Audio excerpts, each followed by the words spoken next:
So good evening, everyone. Welcome to the League of Women Voters Concord Carlisle's Candidate Forum. And thank you for joining us for a discussion with the two candidates running for a one-year term on Concord School Committee. The vote's being held at a special election on Thursday, February 3rd. We're fortunate to have as our moderator tonight, Lynn Brodsky, an experienced League of Women Voters moderator and member of the League of Women Voters of Winchester. She's previously moderated Concord Carlisle forums, including recently the election to Concord Select Board. This forum is being recorded and will be available afterwards on our website, lwvcc.org. And we ask that you mute your microphones for the duration of this event. I'll now turn the forum over to Lynn to get started. Lynn? Thank you. The candidates for the school committee are Todd Benjamin and Carrie Rankin. The debate will start with opening statements. Each candidate will have up to 90 seconds to explain why they are running for school committee and what qualifications they bring to the job. The order of presentation was determined by a random process. Todd will start first and Carrie will go second. We will follow with questions prepared in advance by the League of Women Voters of Concord Carlisle and reviewed for relevance, fairness, balance, and conciseness. The candidates were given a list of issues ahead of time, but not the specific questions that were going to be asked. The order will alternate, so Carrie will take the first question first, and each candidate will have up to 1 minute to respond to each question. The moderator and candidates will determine the need for rebuttals. Candidates will have up to 30 seconds for each rebuttal. And there's a timekeeper, which is in that blue sky square you can see, will assist us in sticking to this format. After we've addressed league questions for about 25 minutes, we will ask some questions from the audience. Please place them in the chat, and Carlin Reed of League of Women Voters of Concord Carlisle will help select and direct these questions. Please pose questions as a direct question with minimal to no introductory remarks. We ask this for the sake of conciseness, to avoid bias, and because candidates will already know the context and the issues being addressed.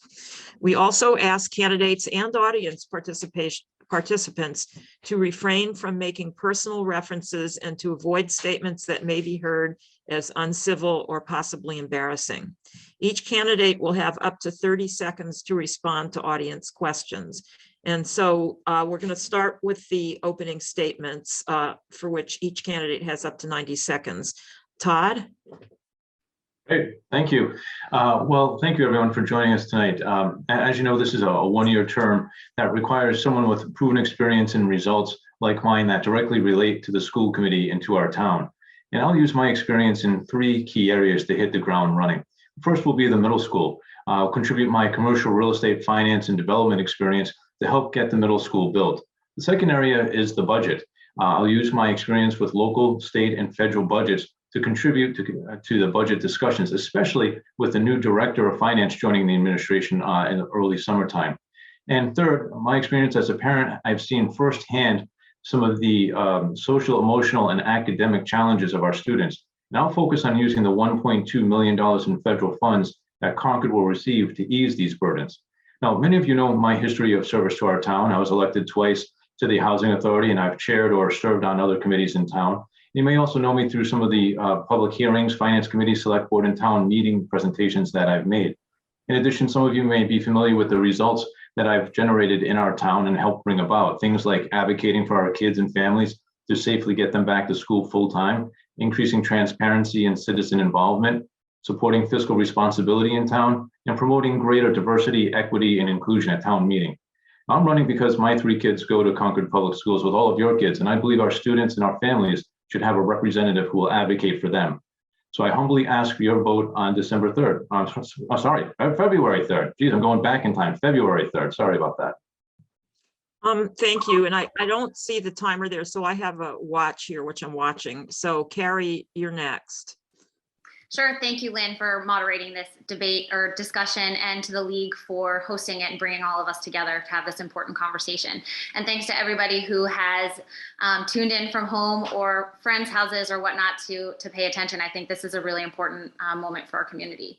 My name is Carrie Rankin. My husband Jonathan and I moved here in 2013 before we had any kids, and we now have 3. We have Cooper, who is 8 years old and a second grader at Thoreau, Leah, who is 6 and a kindergartner at Thoreau, and a 2.5-year-old named Michaela, who goes to Concord Children's Center. I have spent my professional career in working in government. I lived in Washington, D.C. and worked on Capitol Hill. I believe strongly in the importance of public service. I believe in the power of good leadership. And I believe in the critical role that education plays in developing tomorrow's leaders. While public service has been part of my background, running for any kind of elected office is really never something I imagined for myself. I've always been more of a behind the scenes person. That being said, becoming a parent 8 years ago really changed me, like it does so many of us. And joining this community where I felt so welcomed and supported and loved, especially in these last 2 years, which have been so challenging for all of us, changed me even more. And I'm surprising even myself in how important it feels to show up in this new important way. So I care deeply about this town, and I'm so proud to have the support of many of you, and I would be honored to have your vote on February 3rd. Okay, so thank you. And so just so you know, I'm using this. Can the candidates see me? I can see you, yeah. Okay, so I think when we have 10 seconds left, I'll raise my hand and you can watch that unless the timekeeper reappears. So next, we're going to ask the candidates a series of questions prepared ahead of time by the League of Women Voters of Concord Carlisle. Each candidate will have up to 1 minute for their answer. We will offer an opportunity for up to a 30-second rebuttal, and if necessary, we will have 2 rounds of rebuttal. And the order will be the reverse of the opening statement. So Carrie will answer first, and then we'll alternate who goes first. And so the first question is, what do you think the most important role for the school committee is during the next phase of the middle school building project? 60 seconds. Sure. I fundamentally support the new middle school. You know, the debate in town has really never been about whether we need a middle school or not. It's always been about how we get there. So and how we build a building, is it environmentally sustainable? How does it support our kids, teachers, and whatnot? I think that the building committee has done a really fantastic job in holding a transparent and thoughtful discussion. They've allowed people to weigh in on numerous topics throughout the entire discussion. And what we're left with is a building that is going to be the greenest building in all of Concord. The ability for team teaching, which will create collaboration for teachers and advance student achievement. And it'll be an environmentally sustainable building that is important for our entire town. So I fundamentally support the building, and I look forward to working on it as it moves forward. Okay, thank you. Todd, same question. And by the way, candidates, if you need me to read the question again for you, please feel free to ask. Great, thank you, Lenny. You read my mind. Could you just repeat that again, please? Yes. What do you think the most important role for the school committee is during the next phase of the middle school building project? All right, thank you. So in a nutshell, I think the most important thing for the school committee is getting it built. We've gone through a hugely lengthy process to get where we are. And I think that obviously the next thing is going to be to get this thing to come out of the ground. Now, I have experience in commercial real estate and finance and development, and I look forward to being able to utilize that experience to help get this built, and also to help deal with things like solar panels. That's a big issue in town. And I've actually been on boards where we've looked at putting solar panels on commercial and institutional buildings and gone through that process. And so I look forward to calling on my experience in that regard to contribute to that. I think that that also part and parcel of this is making sure that we're prepared to handle any of the changes that come about when we get to the building phase. Inevitably, there are going to be changes like change orders and cost overruns, and we need to have an approach that's fiscally responsible in dealing with those things. But at the end of the day, I look forward to contributing my experience to helping getting this out of the ground. Okay, thank you. So the next question is, and Todd, you'll go first. What is your position on COVID vaccinations and mask mandates for students, teachers, and school department staff? Sure, sure. Well, I think that the way that we have handled it in Concord has been great. I think the administration, the superintendent have done an excellent job of this. I think that when we received the information from Commissioner Riley last week about easing the COVID restrictions, the information that was sent by Dr. Hunter yesterday, I think that's a great step in the right direction. But I think at the end of the day, when it comes to vaccinations, parents are the ones who are best informed to make those decisions for their kids. And I think that's the way we have it in town, and I think that's the right way to do it. When it comes to masks in town, I think the same thing. I hope that when we're moving in the direction of these relaxing of some of the COVID requirements, that masks will be on the agenda as well. Having our kids masked creates some challenges with education, whether it's kids who have speech pathology, who are learning to read, or who are non-native English speakers. Having those masks can present some challenges. Thank you. Okay, thank you. Carrie, same question. Yeah, absolutely. I echo what Todd said about. I really appreciate the administration's efforts on COVID and how they've approached COVID from the beginning with a science-based approach. And I believe that I long for the day when we can send our kids to school without a mask on, and I cannot wait for that to be the safest choice for our kids and for our community, frankly. And as a school committee member, I will be looking at data, both locally, vaccination rates. I'll be looking at caseloads, and I'll be speaking with epidemiologists and experts who can help educate us to make sure we're making the best decision for both our kids and our entire community. That's our obligation as a school committee. So I look forward to that. I hope that removing masks is something that happens soon. On vaccination mandates, yeah, I think that we should be moving in the direction of a vaccination mandate. Look, our kids leave hospitals when they're born, having vaccines. They take vaccines all through their life, and this vaccine is something that has been proven to be effective and safe. And I think that we should be moving in the direction of mandates. Okay, thank you. So the next question, which Carrie, you would go first. How would you characterize your position on the continuum between complete support of teachers' needs and requests on one end and negotiating contracts with the teachers' union that are most advantageous for the town on the other? Sure. For me, this is a question about leadership and negotiation. Our teachers we are fortunate in this town to have some of the best teachers in the Commonwealth and across the country, and they are an absolute asset. And I also think that they've been called upon to do extraordinary things over the last 2 years. So these are people who turn curriculum that is just words on a paper into magic for our kids. And there's a huge value in that. So as we're and I'm also really happy and proud to have the endorsement of both the Concord Carlisle Teachers Association as well as the Concord Teachers Association. As you're thinking about how we would handle a contract, I would start with listening. I would listen to all the people involved, and I would try to hear out their perspective. From there, I'd go back to the superintendent, and I would be having an honest conversation with all of the key stakeholders. And from there, determine a fair and balanced and fiscally sustainable option for that supports our teachers and is responsible for our town. Okay, thank you. Todd, same question. Right. So these are really important questions, obviously. And, in my experience as being a board member, I've been on boards where we've had issues like this, where we've had some challenging conversations regarding personnel, where we've had challenging conversations regarding salary. And I look forward to bringing that experience here to the school committee. Our teachers are very well supported, and that's something that I've been contributing to since I've been involved in town. Some of the ways that I've been doing that are in one way, one of the most challenging ways is to helping our teachers have affordable housing in town, and also helping our town employees have affordable housing in town. So at the end of the day, our teachers, I think, are very well supported. But I think the real question that we need to think about is who is representing our kids and our families, and who is representing them. And that's the role that I really look forward to doing. And I think that that's the area that we should really focus on. Okay, thank you. So I just want to bring to your attention that the electronic timer is back online. Can both candidates see it? Yeah. Yes. Yeah. Okay, so you can see for yourself when the 10-second is. Do you need me to wave at you? Or are you okay looking at the timer? No, I can see the timer. Thanks. Okay, all right. So on to the next question, which Todd, you will answer first.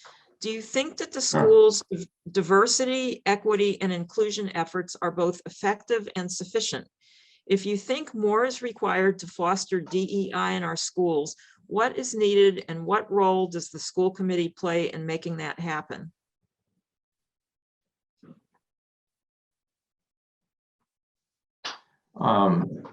Sorry, Lynn, I don't know if it's the connection on my end or your end, but that was choppy. I only caught maybe one, every third word on that. Okay, I'm going to read it again and tell me if you can hear. Do you think that the school's current diversity, equity, and inclusion efforts are both effective and sufficient?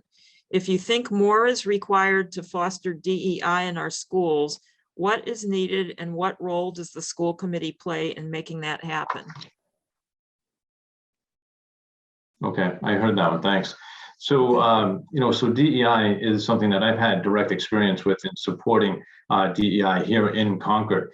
Specifically, I did this through my work promoting 4 warrant articles at town meetings several years ago. So I know that this is an important consideration. It's also something that's important for our kids' education. We are in a globally competitive environment, and especially our high school kids, as they move on to college, they're in a globally competitive environment. So having a diverse environment is really something that's crucial to them.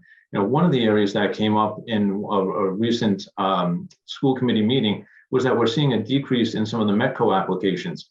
And given my involvement with nonprofits and being on the board of nonprofits in Boston, I hope to bring those resources to the school committee to help figure out how we can enhance our DEI from the school committee perspective. So those are a couple of the ways that I look forward to addressing that issue on the school committee. So Carrie, do you need me to reread the question? Or are you all set with it? I'm all set. Okay. So I think that the emphasis and the priorities are right. I think the administration and the school committee both have worked incredibly hard to make sure that we're talking about diversity, equity, and inclusion, and that however, I think that there's a lot of work to do in town, both in town and on the school committee. And I want to stress that this isn't just about race. It's of course about race, but it also includes our LGBTQI communities, religious communities, and those with disabilities, among many others. This is a diverse world that we live in, and we need to make sure that all kids in Concord feel safe and welcome in our schools and have the ability to succeed. I'm really hopeful by the hiring of Andrew Namichi, the new director of diversity, equity, inclusion. I understand that he's already held a number of meetings that have had tough conversations, and he's held them with grace and poise and a sense of urgency that's needed for this moment. And I also understand that there's an equity survey that was given to kids in the ages 6th grade through 12th grade. And I'm really eager to get my hands on that data so I can truly understand where we are as a community and where there's room for improvement. Okay, thank you. So the next question, Carrie, you'll answer first. Should our special education programs in Concord and at the regional high school be improved, or are they adequate now? Sure. I believe that if you have a child who is on an IEP or requires special education services, you should be able to send them to any Concord school with the confidence that their needs will be met. And I think that there's a lot of ways that Concord is doing this well, and I think that there's some ways in which we can improve. Just given the time, I'm going to focus on the latter.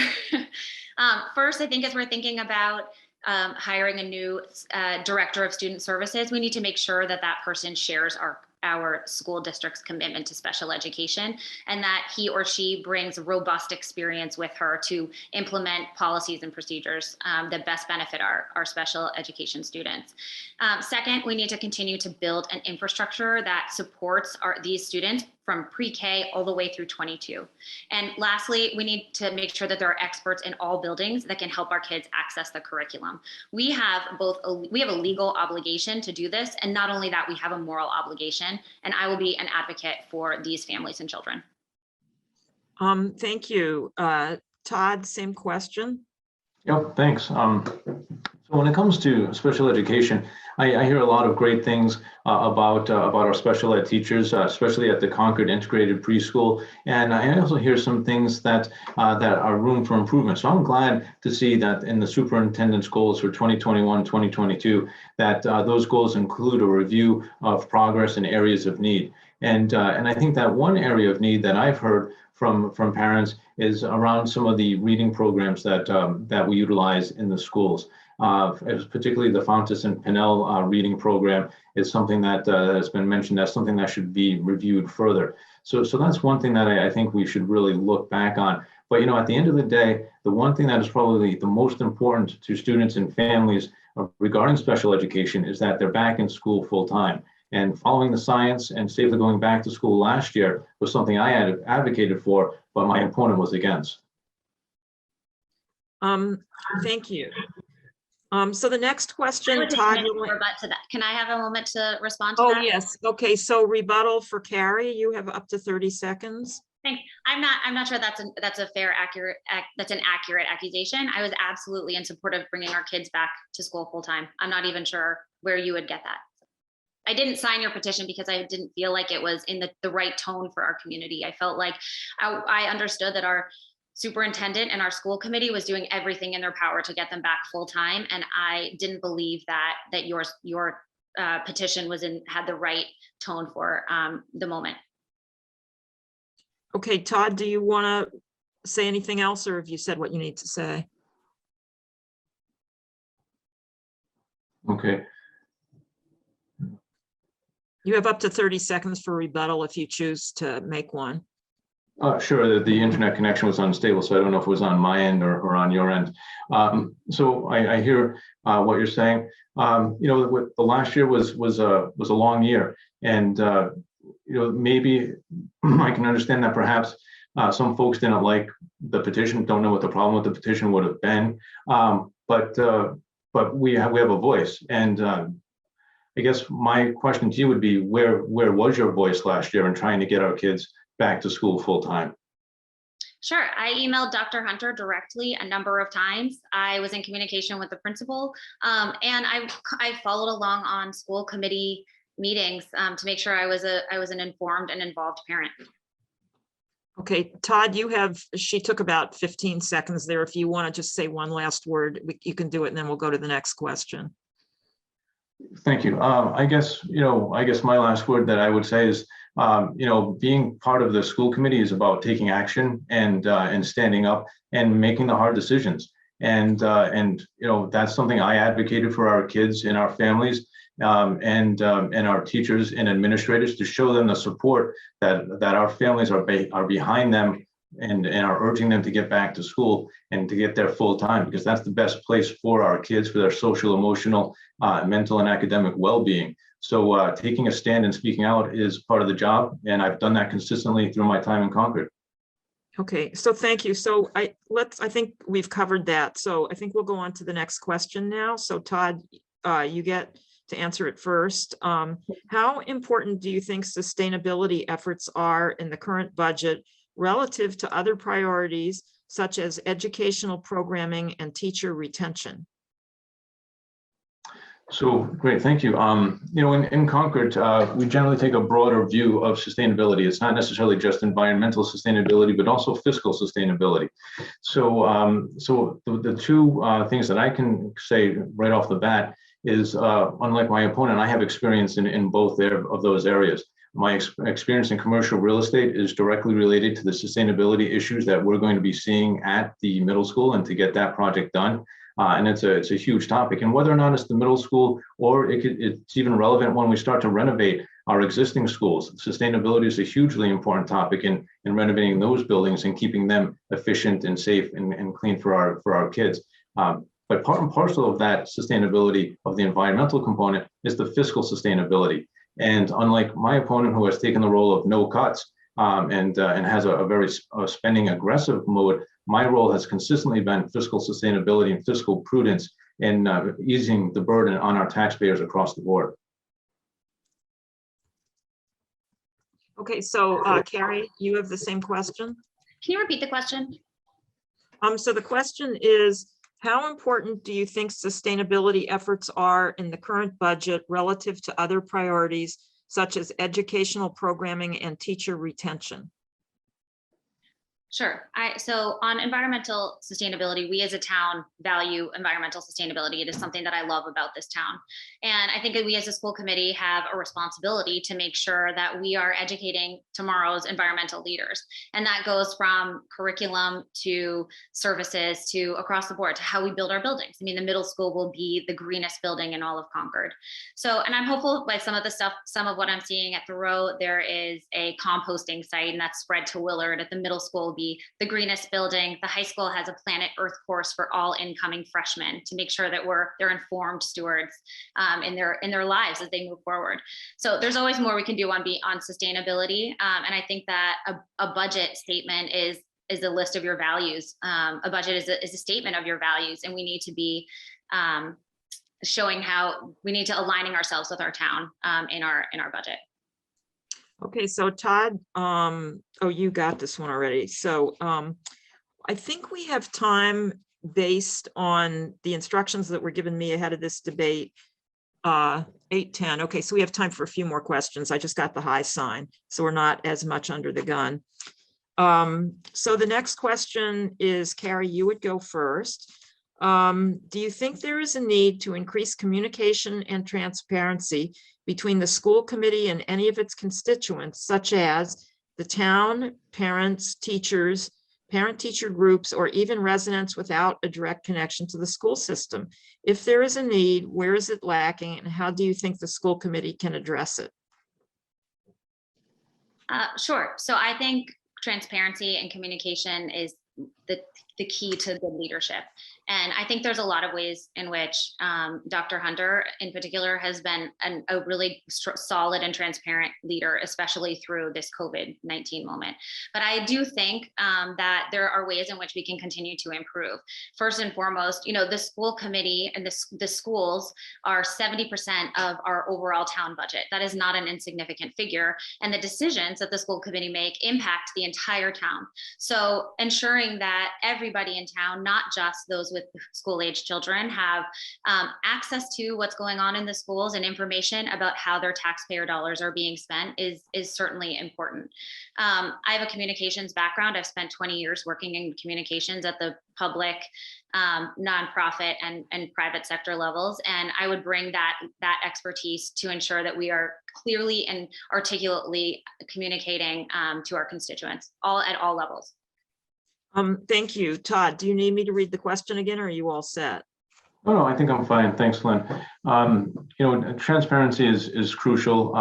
And this is something that I've had experience doing here in Concord on committees. It's something that I've had success in doing in terms of making meetings more efficient, making citizens more involved and reaching out to citizens. And I would take that experience in Concord and bring it to the school committee. And I think it's something that parents are overwhelmed. They're stretched. They're too far stretched. It's very hard for them to sit through routinely 3-hour meetings. It's hard for residents to do that as well. So one thing that I would propose, and oftentimes what I have found as being a board member, is that it's the simple solutions. So I would propose a one-page email one time a month that illustrates the highlights of last month and what's coming up in the next month, to keep parents apprised of what's going on and residents apprised of what's going on. And that's the experience that I would bring to the role as it pertains to transparency and communication. Okay, thank you. So you guys are set for me to move to the next question? I guess so. Okay, the next question, Todd, goes to you first. If you could increase or decrease specific areas of the budget for Concord Public School and Concord Carlisle Regional High School, what budget areas would you change? Right. Well, the budget topic is something that I have experience working with local, state, and federal budgets right here in town.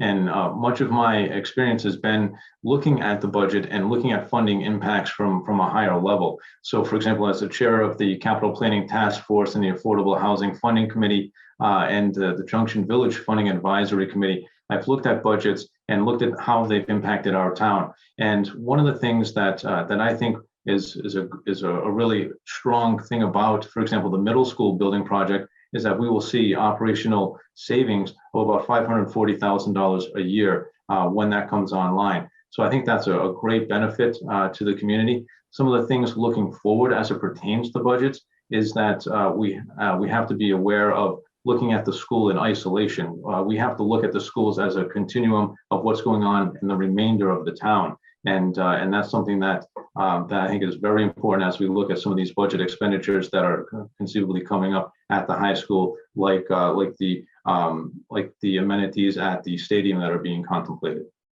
Okay, thank you. Gary, same question. Sure. I think when you think about a budget is it's a value statement, and how we spend our money ought to align with the values and of our schools and our community. And I would use my experience working on Capitol Hill, managing congressional budgets, running campaigns, and also working in nonprofit organizations that have very tight budgets, frankly, to truly understand the budget. We've just gone through the budget process. I listened in on lots of conversations around line item by line item, and I really respected the way that committee members, the superintendent, went through and really deliberated, how do we think about this budget?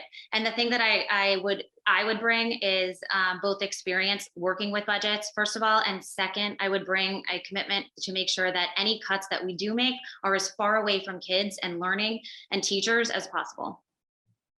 Okay, thank you. So I think we have time for one No, more. I have a rebuttal okay. to that one. Okay. Yeah. Okay. So, I hear the comments about budgets in Washington, D.C. and Capitol Hill, but we're talking about budgets here in Concord. We're talking about budgets that are local, state, and federal budgets, and the confluence of those three areas can be confounding.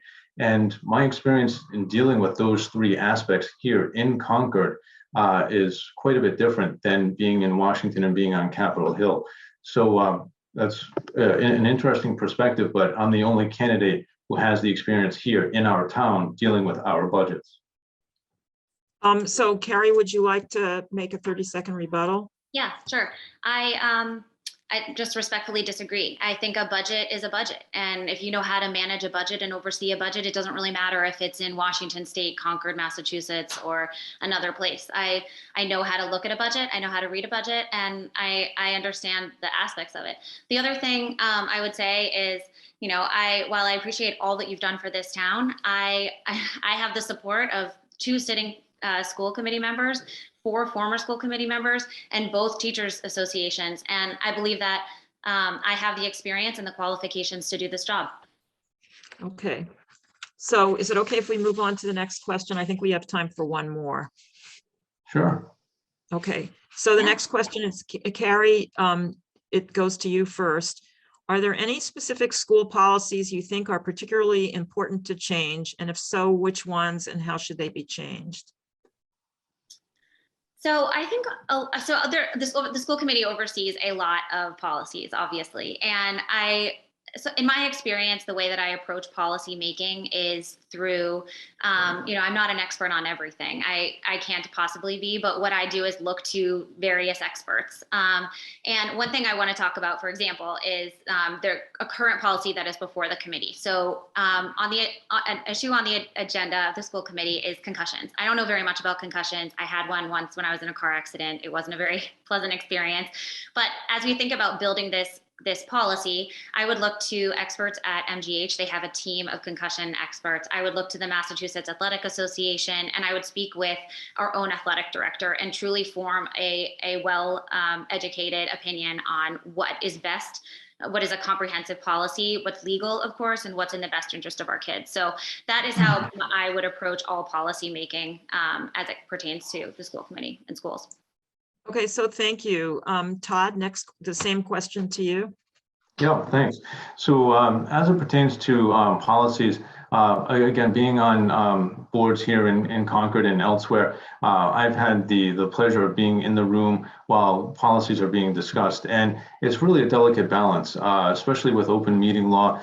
There's the delicate balance between what the board wants to do with their policies and what the executive, whether it's an executive director or the superintendent, what they have envisioned for their policies.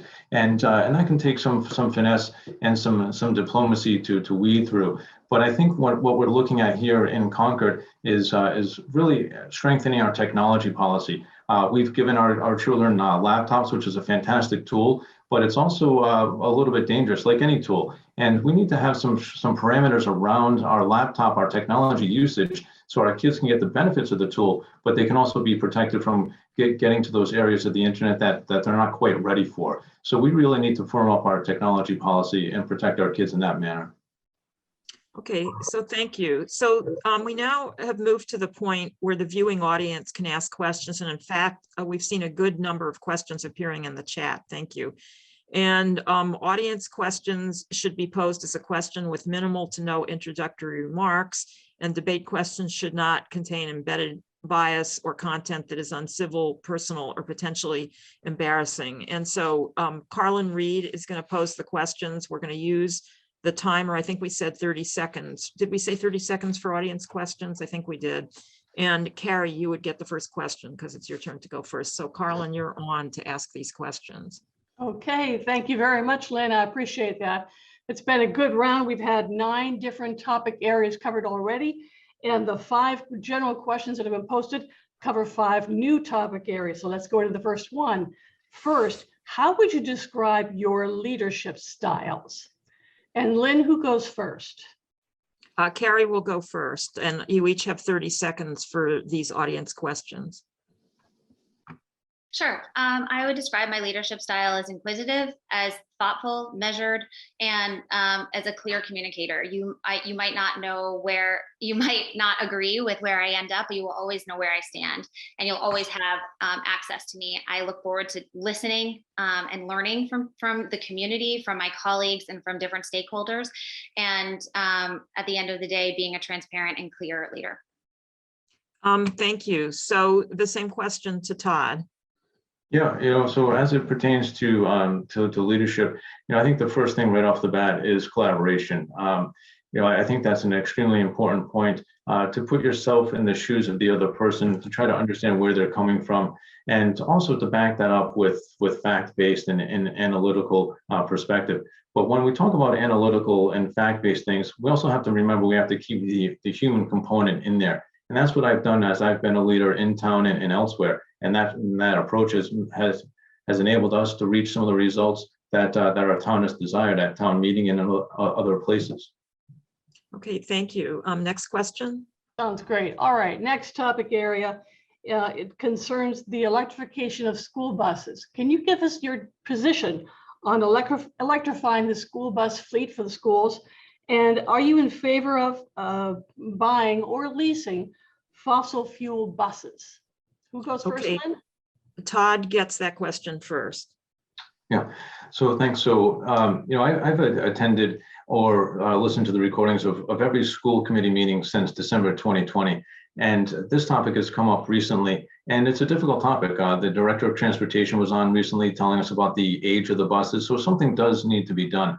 And I think it's really important for us to try to find the funds to do some electrification of the buses. We already have a couple, but it would be wonderful to do it with a couple more and to help get some of these diesel buses out of the way. But we do have to be mindful of the cost involved. And that was something that the director of transportation mentioned as well. Okay, thank you. So the next question, Carlin, and this will go to Carrie. I didn't get to answer that one. Oh, I'm sorry. I had a brain glitch there. That's okay.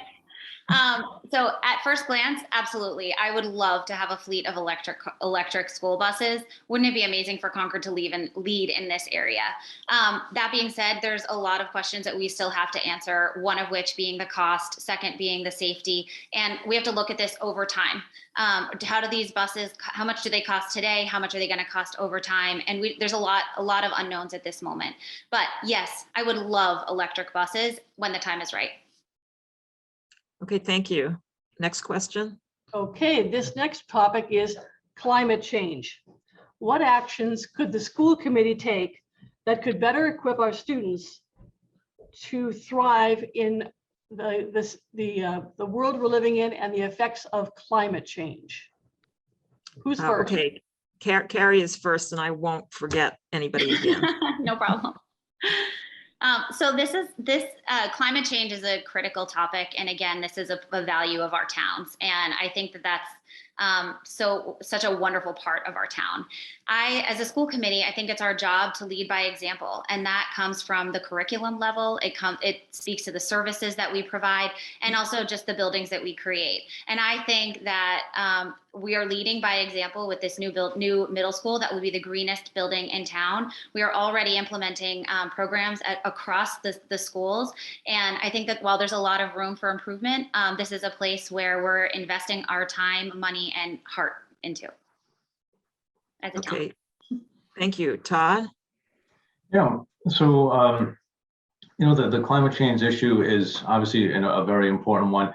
Again, given my experience on boards where we've looked at and actually implemented solar panels on buildings, that's something that I would look forward to doing here in Concord on the middle school, and perhaps even retrofitting some of our other schools with solar panels as appropriate. I can tell you from firsthand experience that we have solar panels on our home. We have air source heat pumps in our home, so we're practically fossil fuel free. And so climate change is something that I think we can continue to take the prudent steps that Concord is taking to address this issue. So I think that we're on the right track. Okay, and I think we're ready to go on to the next one, right? I think we are. Okay, Okay. this topic area concerns disability and the disability community. Could you please explain what you view as the role of the school district in assisting the disability community to address the efforts that it faces? Now, I'm paraphrasing briefly the question that was asked in the chat, but it concerns the district's role and the disability community. Okay, who's first? Todd is first. So I think the district's role in that is to enable access to any of our students, to any of our staff and faculty who have a disability, whether that be a physical disability or whether it be something different.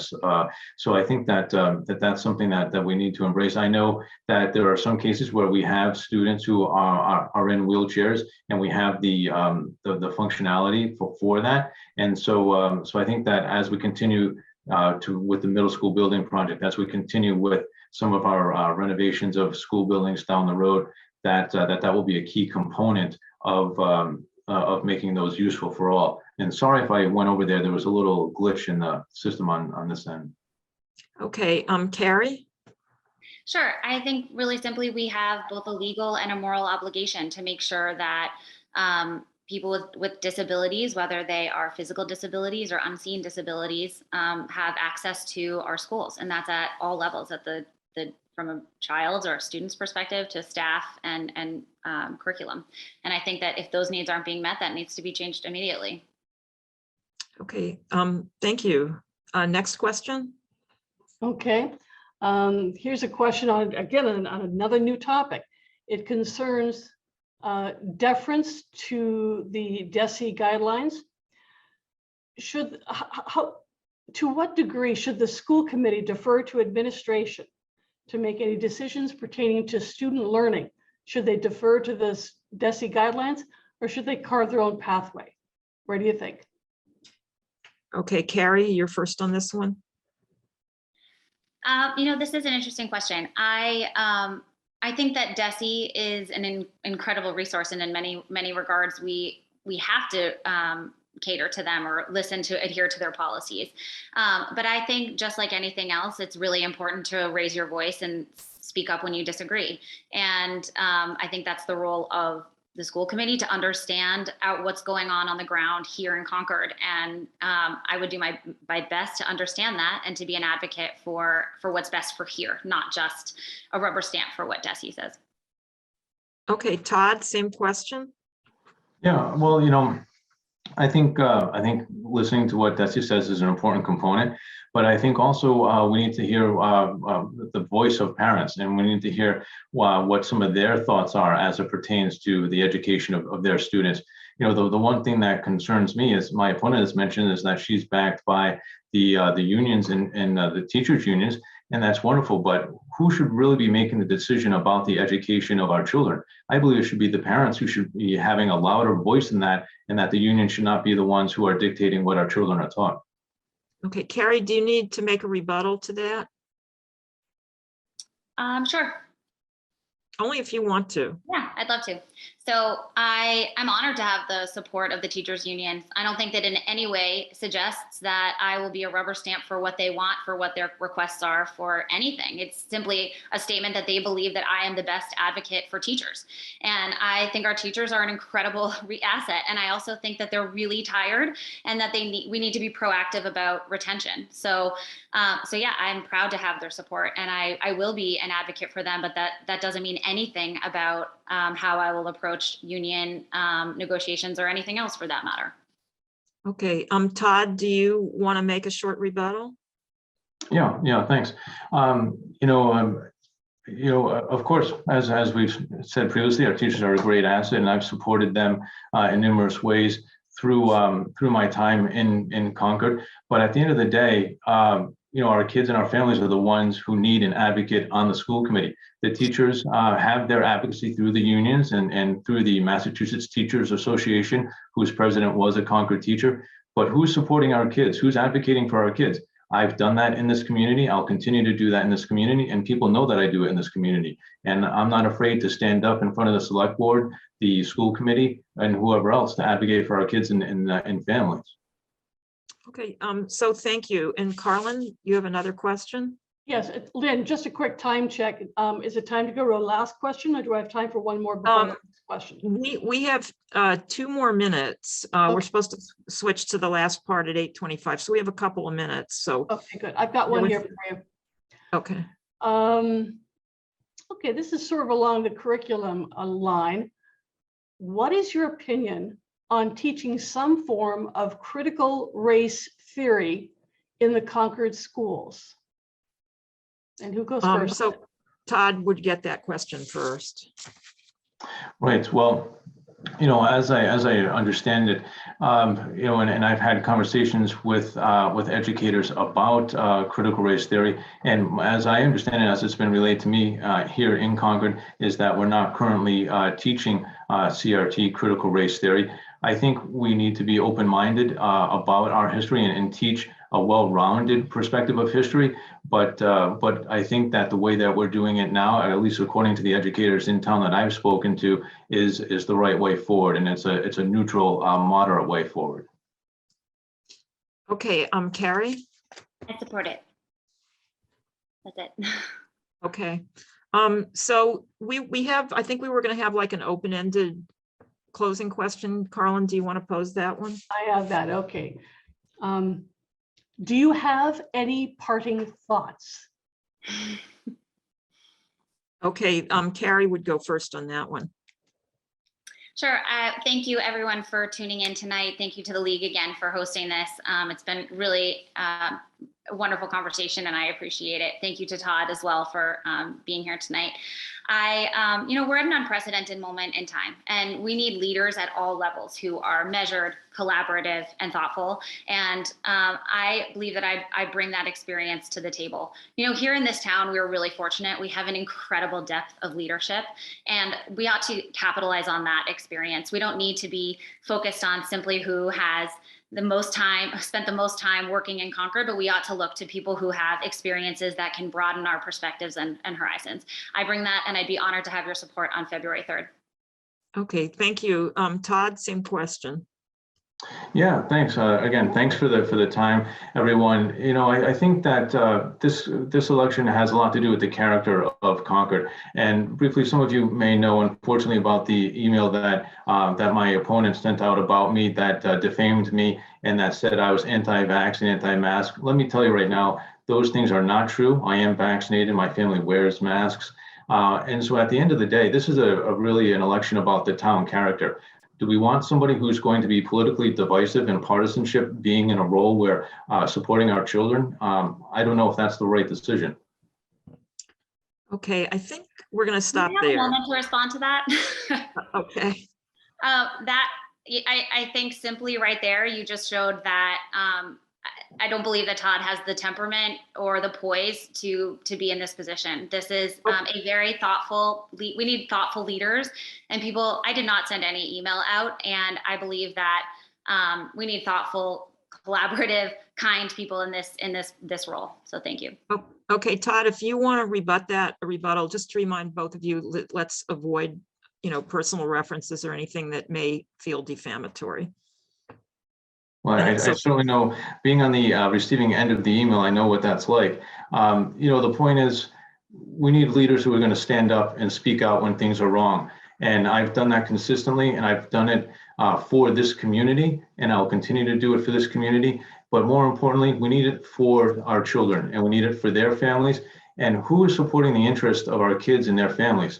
That's what I represent. That's the union that I represent, are our kids and our families and our residents. I don't represent the interest of unions or national political parties as my opponent does. Okay, so it's time for us to stop anyway, but I would just caution everybody about the tenor of league debates. So that closes our candidate forum for the Concord School Committee, and I'll now return the floor to our league host. Thank you, Lynn. As I mentioned at the beginning, the recorded version of this forum will be available for viewing from our website at lwvcc.org, where you'll also find a voter's guide for this election. Please vote on Thursday, February 3rd. Note that this is the first election in Concord since the 2020 census, and there have been changes in precincts and polling places. So before going to the polls, please check your precinct and voting location on the town's website at concordma.gov/vote. This forum and the Voter's Guide has been hosted by the League of Women Voters, which is a national nonpartisan organization with over 100 years of service encouraging informed, active participation in government. In Concord, we actively support elections. We have a vibrant town government committee. We're recently instrumental in the formation of our town's DEI commission and are also active in Concord civics education, affordable housing, and sustainability initiatives, among other activities like our book group. If you appreciate our work or are interested in joining us, we encourage you to donate or become a member, which you can do by visiting our website, lwvcc.org. Many thanks to Lynn Brodsky for moderating this event, and to the candidates for making their time and views available to us, and most importantly, for their service to the town in running for the school committee. Thank you also to Carlin Reed and Linda Ziffrin for managing our questions from the audience, to Julie Rowine, Peggy Wargelin, and Lucian Abel for managing all our logistics tonight, the Concord residents and league members for submitting questions, and of course to you, the voters, for taking an active interest in your community and for voting. This concludes our evening. Thank you for attending.